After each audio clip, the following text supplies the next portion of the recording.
Hello students, हम जो है वो कोऑर्डिनेटेड एक्शन को आज कंटिन्यू करते हैं। लास्ट वीडियो में हम लोगों ने जो है वो इसके कोऑर्डिनेटेड एक्शन के कंपोनेंट्स में जो है वो स्टिमुलस एंड जो है वो रिस्पांस को पढ़ा था। ठीक है, स्टिमुलस क्या था? कोई भी हमारे एक्सटर्नल इन्वायरमेंट या फिर हमारे इंटरनल इन्वायरमेंट में कोई भी चेंजेस होती है, ठीक है, उन चेंजेस की वजह से जो हमारी बॉडी में जो है वो कोई भी रिस्पांस शो होता है तो हम उसको जो है वो स्टिमुलस कहेंगे इन्वायरमेंटल चेंजेस में। ठीक है, उन स्टिमुलस को हमारी बॉडी में डिटेक्ट करने वाले ऑर्गन्स को, टिश्यूज़ को या सेल्स को जो है हम रिसेप्टर्स कहते हैं। ठीक है, अब रिसेप्टर के बाद है कोऑर्डिनेटर। ठीक है, कोऑर्डिनेटर वो ऑर्गन होता है जो है वो जिससे जो है वो रिसेप्टर जो है वो इंफॉर्मेशन या मैसेज ट्रांसफ़र करता है। ये जब उनको डिटेक्ट करता है देन ये फर्दर जो है वो इफेक्टर को जो है वो मैसेज ट्रांसफ़र करता है कि वो रिस्पॉन्स शो करे। ठीक है, देखिए कोऑर्डिनेटर की डेफिनेशन क्या है कि दीज आर द ऑर्गन्स, ये वो ऑर्गन्स होते हैं that receive information from receptor. ठीक है, वो ऑर्गन जो है वो रिसेप्टर से इन्फॉर्मेशन लेते हैं and send message to particular organ for proper action. ठीक है, और किसी एक पार्टिकुलर ऑर्गन्स को जो है वो मैसेज ट्रांसफ़र करते हैं कि आप रिस्पॉन्स को शो करें। जैसे यहाँ पे कोऑर्डिनेटर है, फॉर एग्जांपल अगर हम कोई हॉट ऑब्जेक्ट को टच कर लेते हैं तो वो हॉटनेस क्या होगी वो हॉटनेस स्टिमुलस। ठीक है, उसको डिटेक्ट किसने किया? स्किन ने। हमारी जो स्किन है वो रिसेप्टर हो गई। ठीक है, अब उस रिसेप्टर में स्किन्स ने जो है वो इन्फॉर्मेशन सेट की कोऑर्डिनेटर ने डिटेक्ट किया, कोऑर्डिनेटर ने जो है वो ऑर्डर किया स्पेशल ऑर्गन को, इफेक्टर को उनके हमारे मसल्स के आप जो है वो रिस्पांस शो करें। आप कॉन्ट्रैक्ट कर ले, अपना हाथ ऊपर खींच ले तो वो मसल जो है वो मूवमेंट शो करेंगे और उससे मूवमेंट जब वो शो करेंगे तो एक रिस्पांस जनरेट होगा। उस रिस्पांस को जो है हम कहेंगे ये जो है वो कोऑर्डिनेटर ने जो है वो इसको रिस्पांस शो करवाया। देखिए एक्शन जो है हम रिस्पांस शो करेंगे, इफेक्टर ने जी क्या है मसल्स उन्होंने एक्शन प्ले किया एंड देन जो है वो उन्होंने हम लोगों ने जो है वो हॉट ऑब्जेक्ट से अपना हैंड ओवर कर लिया। तो एक्शन क्या होता है? रिस्पांस होता है।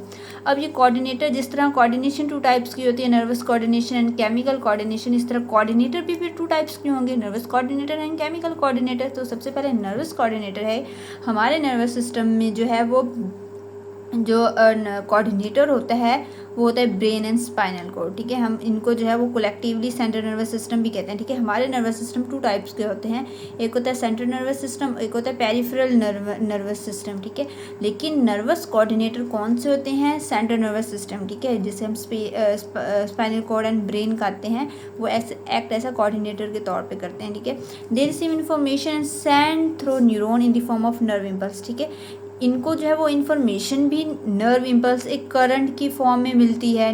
ठीक है, वो न्यूरॉन करते हैं, उनको मिलती भी न्यूरॉन की फॉर्म में, नर्व इम्पल्स की फॉर्म में है। कौन लाते हैं? न्यूरॉन लाते हैं नर्व इम्पल्स की फॉर्म में इन्फॉर्मेशन कोऑर्डिनेटर तक, और जो फिर वो कोऑर्डिनेटर है वो दोबारा से रिप्लाई भी न्यूरॉन को करता है नर्व इम्पल्स की फॉर्म में। ठीक है, ये था नर्वस कोऑर्डिनेशन जिसमें brain and spinal cord act ऐसा कोऑर्डिनेटर। और दूसरा था केमिकल कोऑर्डिनेशन। अब केमिकल कोऑर्डिनेशन में हमने पढ़ा था कि brought about by endocrine system, endocrine system ही जो है वो केमिकल कोऑर्डिनेशन को कंट्रोल करते हैं। अब हमारी बॉडी में जो है सबसे पहले एंडोक्राइन सिस्टम होता है क्या? हमारी बॉडी में जो है 2 टाइप्स की ग्लैंड होते हैं, exocrine gland and endocrine gland. ठीक है, एक्सोक्राइन ग्लैंड हैव डक्ट। ठीक है, जैसे ये पाउच लाइक स्ट्रक्चर है तो इनकी डक्ट में नालियाँ होती है, इनके अंदर जो है वो हार्मोन्स, केमिकल्स वगैरह रीजनरेट होते हैं एंड जहाँ जहाँ हमारी बॉडी को ज़रूरत होती है तो वो नाली की फॉर्म में उस ऑर्गन, उस टिश्यू तक जो है वो उन केमिकल को स्प्रेड कर देते हैं, फैला देते हैं, उन तक पहुँचा देते हैं। ठीक है, ये एक्सोक्राइन ग्लैंड, जिस तरह हमारे माउथ में स्लेवरी ग्लैंड है, उन स्लेवरी ग्लैंड में ये पाउच लाइक स्ट्रक्चर होते हैं, उनके अंदर सलीवर जो है वो बनता है। जब वो सलीवर को सिक्रीट करते हैं तो इस तरह नाली की फॉर्म में, एक डक्ट की फॉर्म में जो है वो माउथ में जो है वो रिलीज़ करते हैं उन सिक्रीशन को, सलीवा को। ठीक है, इसके अलावा हम लोगों ने जब डाइजेस्टिव सिस्टम पढ़ा था, हम लोगों ने वहाँ पे पेनक्रियाज पढ़ा था कि पेनक्रियाज जो है वो पेनक्रियाटिक जो है वो जूस रिलीज़ करते हैं और वो पेनक्रियाटिक जूस स्मॉल इंटेस्टाइन में जो है वो कॉमन बाइल डक्ट के ज़रिए जो है वो पहुँचती है। तो वो कॉमन बाइल डक्ट भी जो है वो पेनक्रियाज, ठीक है, वो एक्सोक्राइन ग्लैंड के जरिए होता है। अब एग्जाम्पल हमारे पास है स्लेवरी ग्लैंड सलीवा सिक्रीट करती है, पेनक्रियाज पेनक्रियाटिक जूस सिक्रीट करती है। अब दूसरा होता है एंडोक्राइन ग्लैंड। अब ये डक्टलेस होते हैं, इनकी ना इस तरह नालियाँ नहीं होती, रिलीज ये सिक्रीशन डायरेक्टली इनटू ब्लड। ठीक है, वो डायरेक्टली ही जो है वो ब्लड में अपनी जो है वो सिक्रीशन, अपने हार्मोन्स, केमिकल्स जो है वो सिक्रीट करते हैं। ठीक है, एक्सोक्राइन में जो है वो ब्लड में जो है वो अपने हार्मोन्स या केमिकल सिक्रीट नहीं करते थे, जो भी अपनी सिक्रीशन होती थी, लेकिन एंडोक्राइन में जो है वो डायरेक्टली ब्लड में रिलीज करते हैं, फिर वो ब्लड में डिफरेंट बॉडी पार्ट्स तक जो है वो पहुँच जाते हैं। अब ये पूरी कहानी बताने का मतलब ये है कि ये जो केमिकल कोऑर्डिनेशन में जो होते हैं ना, वेरियस एंडोक्राइन ग्लैंड जो होते हैं ना वो जो है प्ले रोल करते थे कोऑर्डिनेटर का, ठीक है, वो जो है वो कोऑर्डिनेटर के तौर पे एक्ट कर रहे होते हैं केमिकल कोऑर्डिनेशन में, एंडोक्राइन ग्लैंड्स।